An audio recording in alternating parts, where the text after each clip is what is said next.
6. käik podcasti toob teieni Betsafe.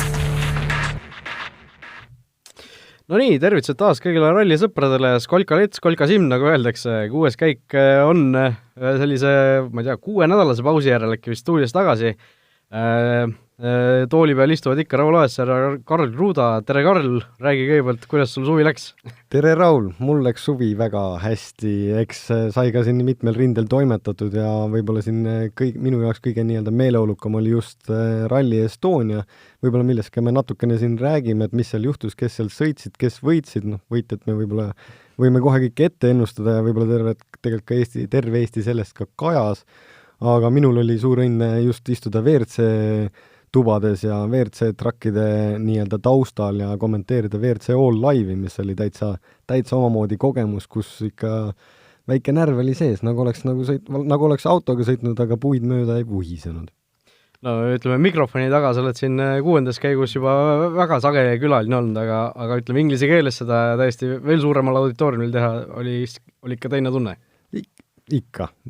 Siin eesti keeles juba tunned ennast nagu vana kala või tead oma vett, aga seal ikka siuke, kuidas see klapp on nende inimestega, Beksi ja Julianiga ja eks me vennaga seda kahekesti tegime ja Gustav tegi esimene päev võib-olla nii-öelda pikemad katsed ja nii-öelda katseid rohkem 4 tükki ja mina siis kommenteerisin nii-öelda eesti keeles ja teine päev me siis vahetasime, kus mina kommenteerisin Julian Porteriga, mis oli ka omamoodi, et tegelikult see elavus ja nendel inimestel on ikkagi siuke fännlus sees, et kui see fännlus on olemas, et siis ma arvan, et ei ole mitte ühegi inimesega seda keeruline rääkida ja neid teemasid ära rääkida ja ma tagasisidest ka meile, et kõik olid väga rahul. Aga no, ütlesid, olid närviline, alguses võtsi jala värisema ka või hääle värisema või kuidas oli? Ikka. See natukene ebamugav. Eks inglise keel peaks olema mul üsna hästi suus nii Eesti kooli ajast kui ka USA kooli ajast, aga sellegi poolest see ei ole igapäevane keel ja võib-olla kui ma võidu sõitsin, siis mul oli mingi spetsiifiline keele kasutus, kus ma teadsin rohkem võib-olla sõitjate termineid ja autoseadistusest ja nagu mehaanilise osas, et siis kui pidid nagu rahvale rääkima või nii-öelda laiatarbelisemalt, siis oli natukene, mõnda sõna ma ikka otsisin ja ma ikka Gustavist kuulsin ka, et kui inglise keeles pidid ikka seda tegema, siis ta paar korda ikkagi ütles, et oota, mul ununes ära, aga me tuleme tagasi selle juurde, et kõik oli nagu äge ja bussid taga naersid, et tegelikult oli nagu kõik oli fine. No võtta Rally Estoniast veel, mina sel ajal olin ise välismaal üldse puhkusel, väga, ütleme, ei saanud jälgida seda asju, mis toimus, aga nägin, Ott Tänak võitis, Marko Märtin sõitis ja pakkus palju elamusi, ütleme, see kommenteerimise osa kõrvale jätta, siis sportlikus pooles, mis sinul kõige nagu ägedama elamuse üldse pakkus? Oli see Marko Märtin, nagu ma saan aru paljudel teistel?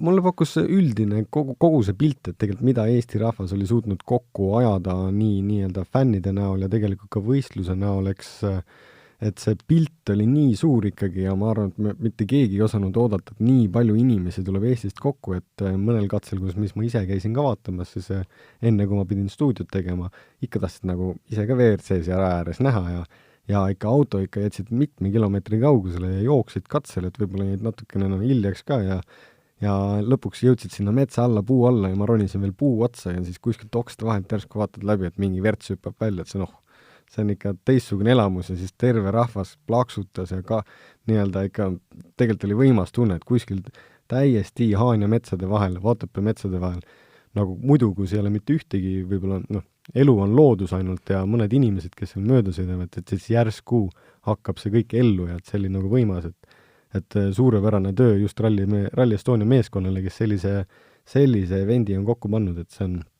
maagiline ja ma loodan, et see toimub ka järgmistel aastatel. Jah, ja sellest on räägitud ka järgmistel aastatel, võib olla mingi hetk sinna MM-sarja poole ikkagi piilutakse, eks hoiame meie kindlasti Eestis siin pöided, et meil see võimalus mingi hetk tuleks ja eks oleks meil ka neid võib-olla mitu sõitjaid tipus, keda siis jälgida. Aga Rally Estoniast veel enne seda ka suur selline vastasseis üles tekkis Eden Pädev versus Craig Breen.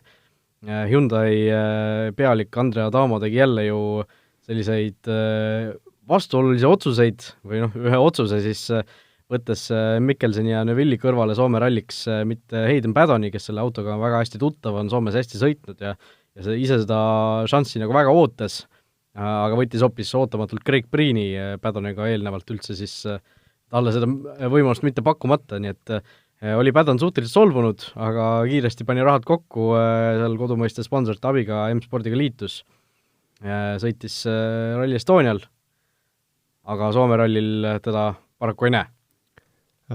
Jah, Craig Breenist siin rääkides, siis Craig Breen on varemgi seda teinud, et kuidagi lipsab vahelt läbi ja endalgi temaga natukene kokkupuuteid samas vormis, kus järsku mees istub WRC-s, ise vaata kõrvalt, oot, mis asja, aga see nüanss ikkagi tõesti ajas vist Haydeni nii palju närvi, et mehel oli vaja tulla võib-olla näitama ja testis näitas suurepärast kiirust ja näitas ikkagi nii hästi seda, et kandis pilliga täielikult maha. No me oleme seda videot mõlemad kindlasti näinud, seal tundus, et lihtsalt mingisugune kivi oli seal järsku trajektoori peal, viskas selle auto korra nagu kontrolli alt välja. Videopilti saad mitmed pidi spekuleerida, mina vaatasin seda kiirendusega, aeglasega, ma otsisin seda kivi niipidi, naapidi ja ma kirjutasin ka Haydenile, et nagu, et mis siis nagu juhtus, et kas rööbas või kivi ja ta ütles, et ikkagi nagu midagi kivi tõstis tee pealt lihtsalt või rööpast esininava nagu välja, ta kaotas joone, läks pehme peale või siis nii-öelda lahtise peale ja siis meie näeme ainult seda esialgne pilt, mida me nägime, oli stange peal olev kaamera. Lõpuks, kui sa näed tagumnurka ka, et siis saad aru, et see tee on palju kitsam, kui sealt eest vaadates, et see saba oli suht kiiresti kraavi ääre peal ja no esikaameras tundus lihtsalt, et tuul puhus ta nagu ümber ja mõtlesin, et oi, see oli küll nagu ebamugav, et kas see on mingi aerodünaamika, selline uue aerodünaamika süke halb pool, aga tundub, et seal midagi pidi olema, sest see mingi jõks sealt läbi käis või mingi nõks, aga tänapäeva tehnoloogia juures kas oli kaamera nõks lihtsalt tehtud arvutiga või sealt päriselt midagi juhtus, ei julge spekuleerida, aga seda ma julgen küll oma südame pealt väita, et seal kurvi lõpus, mis on ka rallisõidus üks kõige ohtlikumaid asju ja tegelikult kõige ebamugavamaid asju, et sul võib olla legendis kurv kirjas, see võib olla õigesti kirjas, sul võib olla õige hoog, aga see, kas seal kurvi lõpus on kivi keset teed, mis tõstab sul nina välja ja siis sa lõpetad ei tea kus, seda sa ei tea kunagi. Jah, eks see on üks rallispordi selliseid, jutuvärkides võlusid, on ju. Et selliseid asju võib juhtuda, aga M-spordi olukord on Soome rallil suhteliselt intrigeeriv, sellepärast, et nende esisõitja Elvin Evans Rally Estonial ühelt hüppelt maandudes põrutas ennast ära ja seljavigastus tuli ja seetõttu ei saa siis tema ka Soomes rajale tulla, vaid Paddoni ja Evansi puudumisel siis Gus Greensmith ja Teemu Suninen on kaks meest, kes Fordi WRC masinatesse istuvad. Kui siit Evansest ka kiiresti korra rääkides, siis ta valis vale sõidujoone, ta arvas, et ta hüppab sellest kraavist võib-olla üle ja mis ta nii-öelda seal on natukene sees kraav ja olen isegi kunagi sama viga teinud, täpselt sama hüppe peal, see hüppe oli siis võib-olla too aeg natukene väiksem ja endal sai ka joon valitud vähe vale testi sõidus ja kus ma lõpetasin ka seal paremal pool metsades ja puudes. Et see oli ka üks tiir, kus ma pärast mida ma pidin käima ka korra selles ristis ennast üle vaatama, sest mul oli pärast seda seljaga probleeme, aga see punkt on keeruline, seal on päris mitu inimest välja pannud aastate jooksul ja pigem inimesed, et kui sa hüppele valesti peale lähed, et siis sa maandud ka nagu vales kohas ja tema maandus täpselt kahjuks niimoodi, et põhjaga keset kraavi nukki, nii-öelda kraavi tipu peale, et ühed rattad ei toetanud ja teised rattad toetasid võib-olla vähe ja ta tegelikult hüppas nagu lihtsalt maakerasse sisse ja see tuleb kindlasti läbi selja otsa üles, et väga kahju, mis juhtus, aga neid asju tuleb ka vahepeal ette. No see üks, et seljavigastused, ma saan aru, rallimeestel võivad vahel nagu suhteliselt pika jälje, et sul korvpalluritele jätavad põlved. Jah, et kui see mingi krooniliseks jamaks kisub, siis võib-olla sellised suurte hüpetega rallid nagu Soome ongi ka tulevikus võib-olla natuke sellised keerulisemad või kuidas? Eks see on jälle kompromiss, mida sõitja peab võtma seadistuse ja võib-olla nii-öelda siis auto sisemise mõistes, et kui sa tahad rohkem pidamist autole saada, sa võib-olla pead mingid nurki pehmemaks tegema või nii-öelda amordi käiku sisse, siis nii-öelda võib-olla natuke pehmemaks tegema, aga samas, kui sa tuled nagu kõrgelt alla selle kassiga ja proovid nagu maanduda, et ta jääks nagu stabiilselt maa peale, et siis sa pead samal ajal seda suutma jäigana hoida, võib-olla tihtipeale minnaksegi liiga pehmeks, et siis käivad põhjad vastu maad või auto on ise liiga madal ja nüansse on päris palju, et see ongi see võib-olla testides, mida siis proovitakse ja proovitakse ja proovitakse ja proovitakse, et see hüppamine on ka omaette kunst. Kas sul on nelivedune või esivedune? No üks asi veel, millest me mäletame vist eelmises saates, noh, see on niisugune väga häguselt juba meeles, nii ammu oli see, aga mis me ütlesime, et kui me tagasi tuleme järgmises saates, siis ilmselt või noh, loodetavasti Ott Tänakul on järgmiseks hooajaks või järgmisteks hooaegadeks plaanid selged, täna siin istume ja tundub, et ikka veel ei ole, et vähemalt avalikuks pole midagi tulnud ega kuskil ei ole nagu ka sahistatud, ei ole kuulda, et midagi oleks kuskil juba kokku lepitud, et kosilasi on palju, ilmselt kõik peale Citroenil peaks olema nii Lappi kui Ožeega järgmiseks hooajaks käed löödud, aga kõik teised on nagu välja öelnud rohkemal või vähemal määral, et nad Tänakut ikkagi endale tahaksid. No mis sa arvad, kas see asi venib mingisugusel põhjusel või on need mingisugused kokkulepped kuskil salaja juba ära tehtud ja noh, ütleme millalgi hiljem välja või mis see olukord praegu võiks olla üldse? Ja kui tegelikult ajalugu mõtlema hakkad, siis need tulevad välja enne Hispaaniat. Siuke septembri lõpus, oktoobri alguses hakkavad ilmuma uudised, kes kus sõidab, sellepärast et hetkel ikkagi testitakse autos ja testitakse osasi. Mingil määral ei tahetagi nagu lepingut uute inimestega ära kirjutada, sest siis, kui leping uue inimesega ära kirjutatakse ja kuskilt välja läikib, et siis nii-öelda vanast meeskonnast näiteks nagu kogu informatsioon jääb kaasa tulemata, sellepärast et siis sul maskitakse lihtsalt auto ära, et sa sõidad testi niimoodi, et sa näed ainult käiku. Sul ei öelda mitte midagi, sul ei testid, sa ise ütled, mida sa teha tahad, aga mingit arendustööd või midagi sulle siis enam ei räägita. Et see nagu võib-olla selle pärast venitatakse ka ja eks sellega kiiret ka ei ole. Aga no samas see venitamisega, kui ütleme, Ott Tänak see üks Toyotaga uue lepingu, siis poleks ju mingisugust põhjust venitada või midagi maskida, on ju? No jaa, aga samas äkki talle keegi teine pakub ka midagi. Aga tema ei taha ka võib-olla allkirja paberil panna ja võib-olla isegi Citroenist rääkides siinsel juhul, siis ega kui me mõtleme Lappi hooaja alguse peale, siis ta ei ole rahul olnud selle autost, ta kõige parem tulemus oli Rootsis, teine etapp, auto toimis, ta on ise lume peal ka nagu väga kiire. Ja pärast seda ta ei ole kuidagi ennast saanud nagu usaldama sellesse autosse ja Rally Estonia ta ütles ka, et mulle, et lihtsalt ma ei tea, et see auto lihtsalt vahepeal lihtsalt käitub natukene teistmoodi ja siis ma ütlesin, et sa räägid minuga. Mina pidin sellega sinu vastu võistlema siis, kui sa sõitsid Škodaga. See oli lihtsalt ebaaus maailm ja siis, kui see uus R5 tuli ka, esimest korda nägid Poolas neid startimas Vertsuga nagu kõrvuti, siis nad läksid võrdselt joone pealt ära selle paaris raja peal ja siis ma olin küll hämmingus. Aga no sellegi poolest, no see Citroen on täiesti omamoodi auto veel ja see kuidagi sobib prantslastele just sellele asfalti sõitja stiilile. Et see on midagi, mida võib-olla Skandinaavia inimesed nagu ei taju nii hästi ja sellisel juhul ega Lapp ei ole rahul. Lappi võib ka oma aastasele teise aasta lepingu ära öelda, ta võib ju meeskonda vahetada. Noh, aga Citroen nii ei tundu nagu siuke asi, kuhu võiks Tänak minna praeguses seisus, aga noh, see selleks, eks jääme ootele, vaatame, mis saab. Marko Märtin sõitis Rally Estonial M-spordi autoga ja teame, et Märtin siin teeb Tänaku eest ka neid läbirääkimisi vähemalt osaliselt. Et mine tea, mis rolli see võis seal mängida või kas üldse, aga... Ja Hyundai värbab ka suures mahus sõiteid see aasta endale. Jah, et katsetab kõik läbi, on ju. Aga üks uudis tuli täna hommikul veel. Sebastian Ogier ütles siis välja, et pärast järgmist hooaega tema lõpetab oma rallikarjääri ära.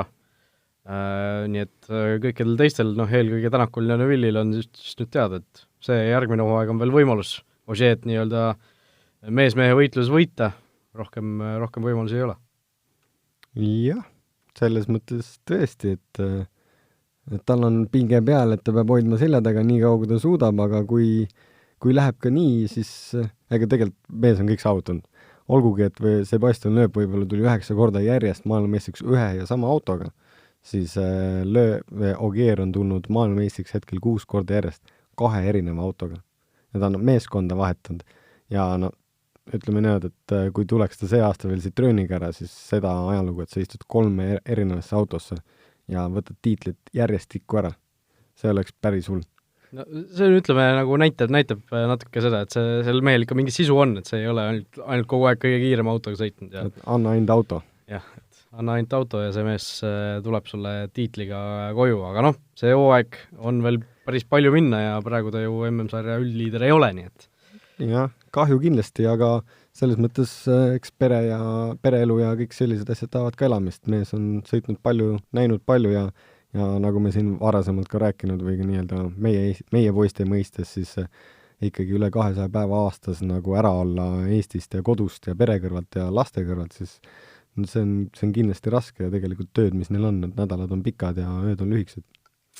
Just, aga ja Ožeel ju tegelikult siin mingisugune uus väljakutse on ka, värvati ta sinna Dakari ralli elektriautodega, põhimõtteliselt selliselt kirjeldati mingisugune uus võistlussari selle juurde siis igasuguseks testijaks ja nõustajaks ja milleks kõigeks veel, nii et eks me näe, mis temast veel saab, võib-olla hakkab ka nagu siin mõned teised üksikuid etappe kunagi tulevikus sõitma ja lööbikombel legendina tagasi tulema, aga Ožee siis tundub, et järgmine hooaeg on tal täispikkuses MM-sarjas viimane. Aga läheme selle Soome ralli juurde, mis meil siin täna õhtul juba algab või on juba selle testikatsega alanud. Testikatsel Ott Tänak kõige kiiremat aega näites. No mida üldse üldiselt oodata Soome rallil? Sul on hunnik selliseid üldiseid fakte välja otsitud ja mida me nägema hakkame sel nädalavahetusel? Ma arvan, me näeme põnevat võistlust, et tegelikult Soome rallil on ju sellel aastal meil päris üks katse jälle ja Soomes ei ole üldse see nagu ebatavaline, et sellel aastal on ka seal 23 erinevat katsed ei ole pikad, keskmised kiirused on suured, Soome on ka kõige kuulsam või kõige nii-öelda, teda nimetatakse Grand Prix on gravel põhilikult, et see on üks etapp, mida sõitjad võita tahaksid.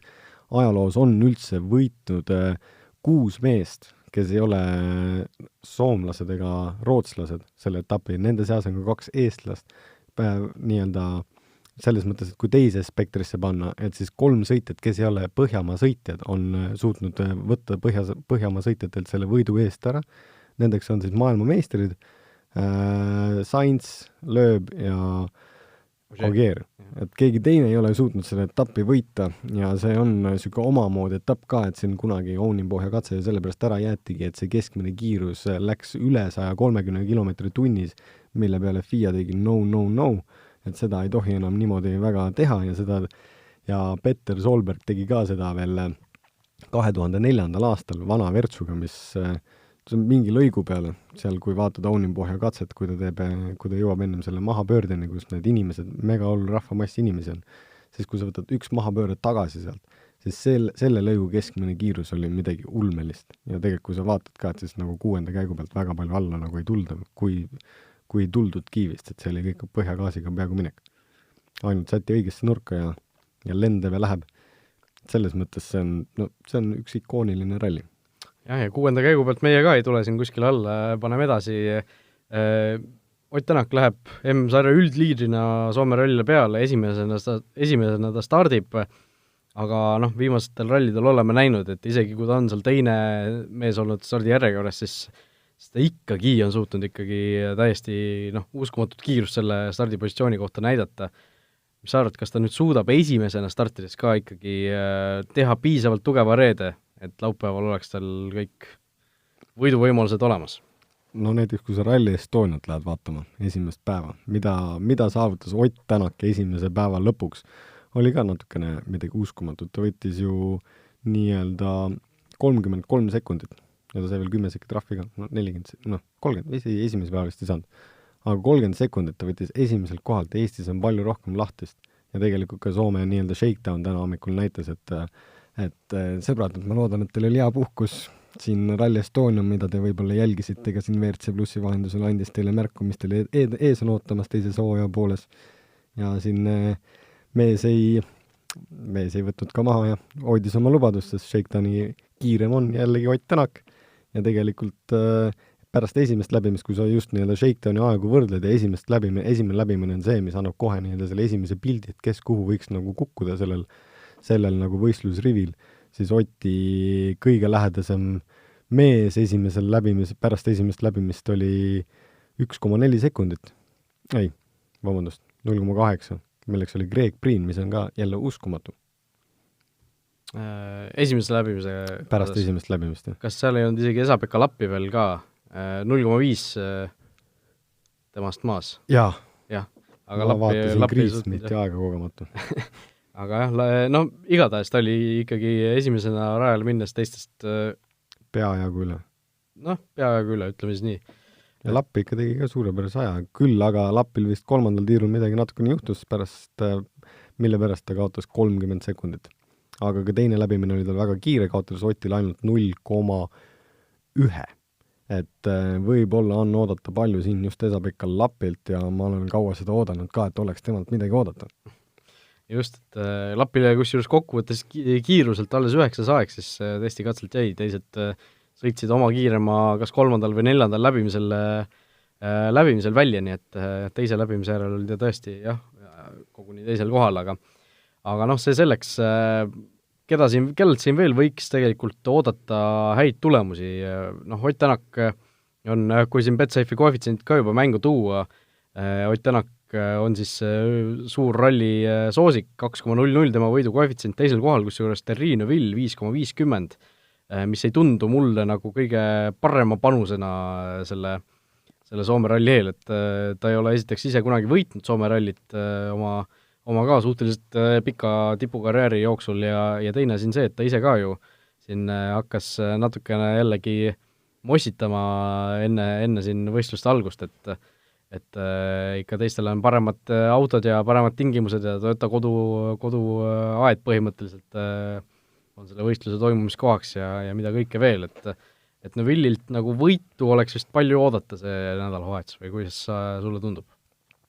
Ma arvan, et kõige rohkem ikkagi samamoodi nagu kui Terri Neuville'i sõnu võtta, siis kõige rohkem oleks ikkagi oodata kas Ott Tänakult, Chris Meagilt või Jari-Matti Latvalalt, kõik, kes sõidavad Toyotadega. Toyota baas on Jyvaskylas ja kõik 3 meest on võitnud ka seda rallit, et ma pigem jään ka kuskile sinna, aga kui sa tegelikult vaatad teiste Toyota meeste tulemusi, siis Jari-Matti, kes on võitnud seda etappi 3 korda, tema koefitsient on selle jaoks 9. No Chris Meek ei ole ka Põhjamaa mees, aga on võitnud ralli, see ei enne vist mainimata kusjuures isegi. Praegu hakkasin mõtlema, et noh, üks mees on vähemalt veel. Vot, aga üks mees, kelle mina tahaksin potentsiaalse ralli esikolmiku mehena vähemalt välja tuua, on Teemu Suninen. Sest minule millegipärast tundub väga tugevalt, et see ralli võib olla Teemu Suninen ralli. Arvestades seda, millist hoogu ta on siin viimastel rallidel näidanud, ei ole võib-olla suutnud kõiki etappe nagu lõpuni välja panna tugevalt, aga kas see oli see Portugali etapp, kus ta pikalt isegi juhtis? Jah. Et ma arvan, et Suninen, tema võidu koefitsient 15,00 ja esikolmikusse jõudmise koefitsient 2,75, et nende peale julgeks küll mingisuguse väikese summa tegelikult panna, et noh, soomlased alati ju Soome rallil ohtlikud on. Jaa, kindlasti. Ja Suninen, mäletame 2 aastat tagasi, kuidas Lappi tuli suhteliselt tühja koha pealt, võitis ära, et Suninen ei tuleks isegi nii tühja koha pealt. Jah, minule kohe hüppab pähe 2017 aasta, kui Suninen tuli Vertsuga, tegi 2 etappi, Poola ja siis Soome ja siis pärast, kui Soome videosi vaatasid, siis vaatasid, kas oli 16 või 17? Igal juhul, kui videosi vaatasid, kui ta sõitis selle uue Vertsuga, siis jäi küll täpselt siuke mulje, et mingi jumal hoidis teda lihtsalt, vahepeal oli kraavis, ilmselt jumal tõstis tagasi tee peal, poiss, ära see veel sina mine, sul on praegu hea hoog, et seal oli õnne ka päris palju ja aga eks samamoodi koduteed, sa tead mingit nurki, sa tead seda trajektoori, kuidas sõita ja sa tead enam-vähem, mis hoogu võtta, et tema võib kindlasti olla üks mees või kes võib meil siin üllatada. Testikatsel muidugi tal kõige parem aeg ei olnud, aga sellegi poolest oli ta soomlastest just kõige kiirem. Ja ja Fordidest ka kindlasti, Ford ainult 2 tükki ongi siin WRC-sid, kas Greensmith seal WRC-dest näitas kõige nigelamat aega, isegi paari sekundiga jäi siin Esa-Pekka Lappile alla, aga jah, temalt ilmselt väga, väga suurt tulemust siin oodata ei ole, aga kui siin veel neid Betsafe'i koefitsiente sirvida, siis see, et Ott Tänak võidab siis ralli ja punktikatse ehk teeb selle 30-punktise triki, panus koefitsiendiga 3,50, mäletame ju, kuidas eelmine hooaeg ta just Soomes hakkas kõvasti põrutama ja 3 rallit järjest võitis, nii et loodetavasti midagi sellist näeme ka sel aastal, aga jah, 3,50 ralli pluss punktikatse, ma tean, et alguses oli see, kusjuures see panus ka ju testikatse pluss ralli pluss punktikatse, mis oleks nagu veelgi suurema koefitsiendiga olnud, nii et testikatse on juba ära tulnud, et kes selle peale jõudis panustada, võib praegu kuskil käsi kokku hõõruda. Aga huvitavad duellid veel, Neuville versus Ogier, 1,60 Neuville ja Ogier 2,21, päris üllatavalt suur vahe. On küll, jah. On tõesti. ma täitsa lugesin praegu ühte teist asja, aga see on tõesti, nende mõistes on see päris suur vahe, et aga noh, seal on ka võib-olla, kui Newvilli arvestades, siis Newvillil, see on ju tagurpidi, kui mina isegi vaatan. Neville on 1,60 ja Ogier 2,21, eks Neville on soosik, nagu mina vaatan praegu, nii. Seda mõtlengi, et see on tagurpidi. Et sina arvad, et Ogier peaks soosik olema? Jaa, kindlasti. No mulle tundub ka, et pigem võiks see nagu teistpidi olla, et Ogier see 2,21 pakub ikka päris korralikku väärtust. No vaatame siin huvi pärast need testikatsajad ka üle, Neville sai teise aja muidugi, et Tänakul ainult 0,3-ga kaotas ja Ogier oli alles 8, nii et aga noh, see vahe Neville'iga oli ka 0,9 sekundit tegelikult, nii et suhteliselt tühised vahed, aga noh, see testikatse muidugi ei tasu ka liiga tõsiselt seda alati võtta, nagu me ka rääkinud oleme ja nagu me teame. Ralli on ikka midagi muud, et tegemist on ju maratoniga, kus sa pead lõpuni tulema ka viimase katse, et sa saaksid võita. Võib-olla natukene meenutame siin ajalugu. Jah, eelmist rallit kas või. Eelmist. Aga eks need BetSafe'ist neid koefitsiente leiab põnevaid veel ja siin BetSafe'is kehtib ka endiselt uue kliendi pakkumine, selle saate üles leida niimoodi, kui lähete siis selle sama 6. käigu saate siis uudise peale, artikli peale Delfi spordis ja seal see pakkumine kenasti olemas on, seda saab siis ainult teatud lingiga, sinna saab teatud lingiga ligi. Aga läheme meie siin üle tüki aja selle kuulajate küsimuste rubriigi juurde ka, teeme selle ka ära. Siim küsib, miks on mehaanikutel, kes siis seal hoolduspargis auto juures sekeldavad ja ümber selline kollane, neoonroheline helkurriba?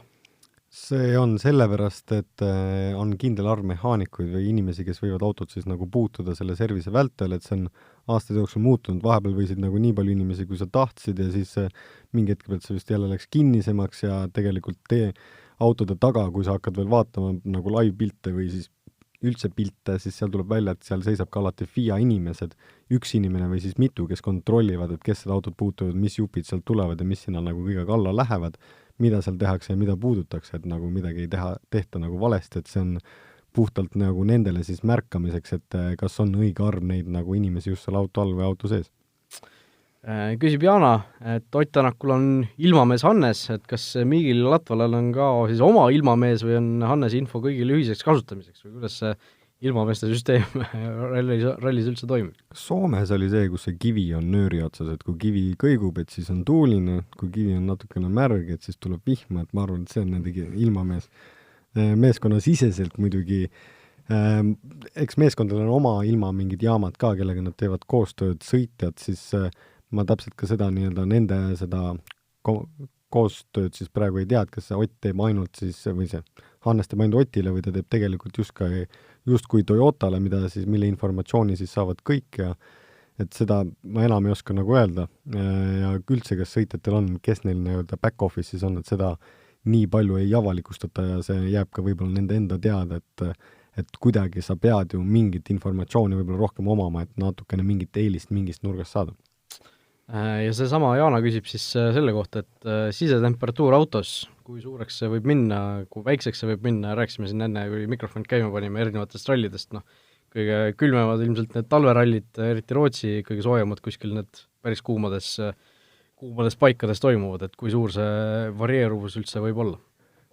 See varieeruvus on ikka päris suur. Kui Eestis või näiteks Soomes minu kõige külmem oli vist, kui väljas läksid hommikul oli -34, siis ma sõitsin autot ikkagi niimoodi, et mul olid tossude või nii-öelda rallitossude peal olid veel suured nii-öelda vildid ja siis jalas olid suured nagu talvepüksid, seljas talvejope ka veel kombe peal, kõik asjad olid nagu topelt, karvane müts oli veel peas autos sees ja lihtsalt seal, kuna soojendus ei ole seal tugev ja sealt tuleb õhk igalt poolt nagu läbi, et siis selle autos sees oli ikka niisugune -15, -20 konstantselt, kui sa sõitsid mööda teed. Kui katse peal sõitsid, siis nii-öelda katse lõpuks said nulli selle auto sisetemperatuuri. Startisid nagu -15, -20 juures.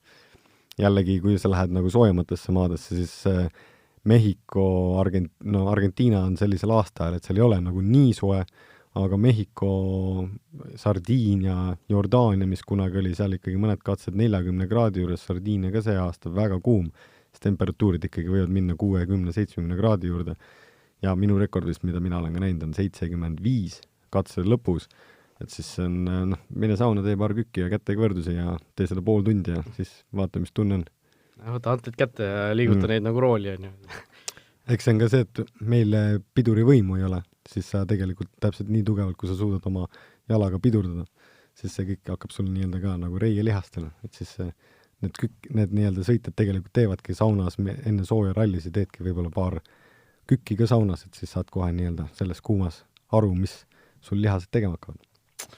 Vot nii, Soome ralli siis täna õhtul, nagu öeldud, alguse juba saab kell 7, siis see legendaarne Harju linnakatse Jyvaskyla kesklinnas toimub, kusjuures talvel käisin Jyvaskylas, isegi mingid kohad tulid täitsa tuttavad ette sealt Harju katselt, et vaatasin, siin on vist starte, siin minnakse sinna nagu parki vist, et värki, jah, täitsa nagu tuttav tuli ette.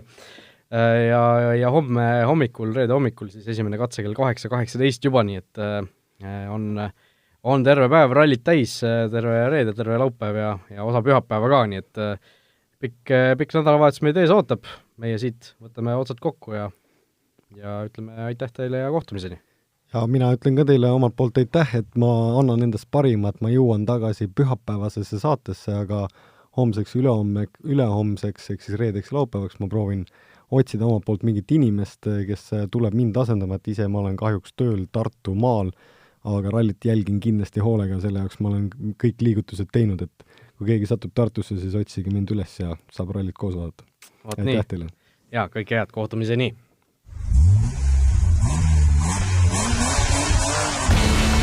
6. käik podcasti tõi teieni Betsafe.